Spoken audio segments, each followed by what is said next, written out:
So most professionals would say the first step out of denial is admittance. So hi, my name is Ebony, and I am a hoarder.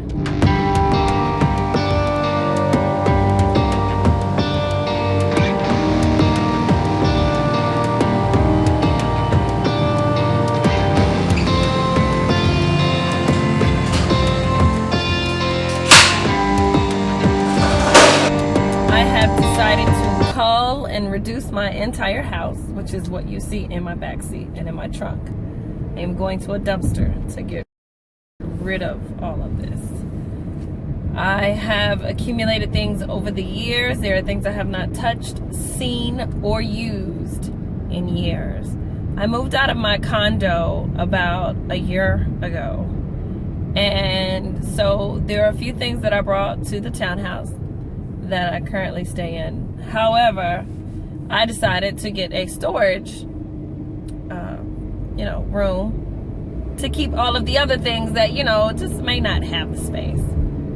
So as I began my minimalist journey and my minimalist budget journey, I came to realize I'm paying $75 a month for something that I very rarely visit, and the things inside I very rarely use. I have been in my storage room probably a total of 6 times in a year. 2 of those times are to take seasonal things out, like my Christmas tree, and to put it back. Okay? Anything else was something to do with work. It is filled to the max. This is my warning. And I am convinced that $75, which is darn near $900 a year, to house things that I no longer use, think about, or want, honestly, if I haven't used them in a year, So I have to break it down by category. Things that I want to keep, things that I want to discard. My sentimentals, I know there are going to be a lot of those in there. And I think I'm in a good headspace to tackle all of that today. So that's what I'm heading to do.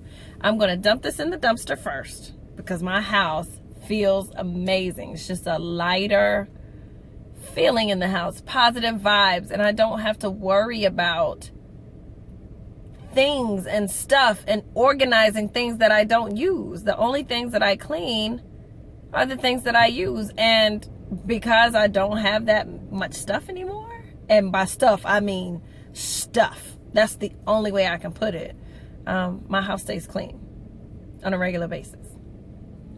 Now if I could just get this storage room clean, you think I'm playing. The storage struggle is real. I am at the dumpster where I will now throw away everything that was in my house that I no longer want. And I'll let you watch me because I'm so serious.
That was step 1. So step 2 is I am taking a bag of clothes to the Goodwill because I don't think their quality is trashable.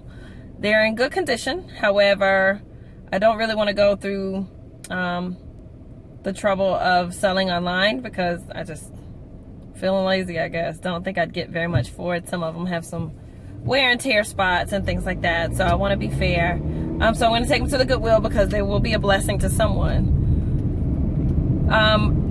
However, there are some pieces that I have put online and sold on Facebook. I think I've been on Facebook for a cumulative amount of time of about 4 months. And in 4 months, I've made about $700 just from stuff that was sitting in my closet. I wasn't touching, I wasn't using, I wasn't wearing. People snatching it up like that. I mean, and it was, honestly, I think it was cheaply priced. I wasn't looking to make a fortune. I certainly could have, because I have, you know, some nice quality classic pieces, and it's not fast fashion H&M, Forever 21, Rue 21. Nothing against those stores, but the quality isn't that great.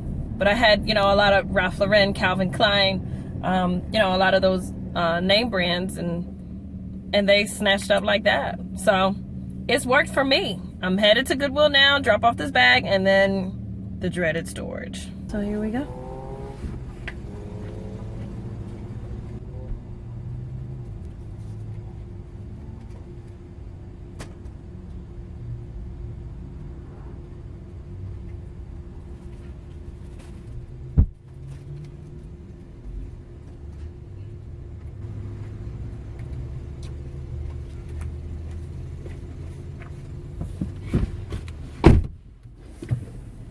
That's done. I try to make it to the storage room at least to show you what I'm up against before the sun goes down.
I think I honestly forgot how much crap I got in here.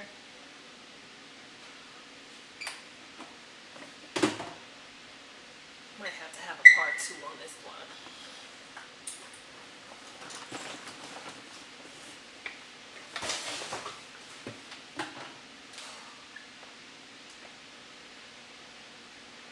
I'm going to take a few things with me just to feel like I did something. I can clean it out and deal with it later.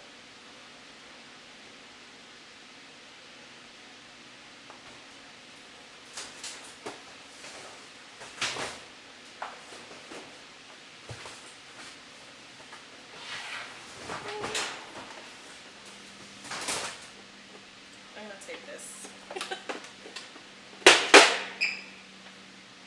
See you tomorrow.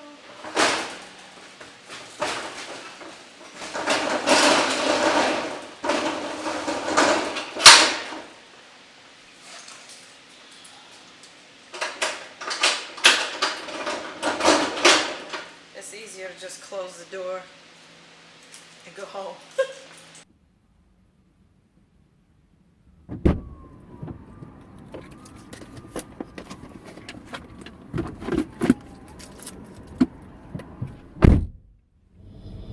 Yeah, I'm really not sure who I was kidding going to the storage room thinking I was going to get something done, especially before sundown. I honestly have forgotten how much was in there.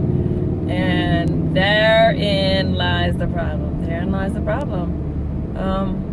That was overwhelming just to see it. And I think we've become such a country of consumerism that we put all of our worth into what we own. And none of that stuff speaks for me. Nothing. None of it brings me joy. It may have at one point, but when it doesn't bring me joy any longer, it's time to get rid of it. It's time to give someone else joy.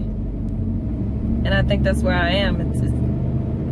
It's time to have joy in the things that bring me joy right now and get rid of the things that have ceased to do so.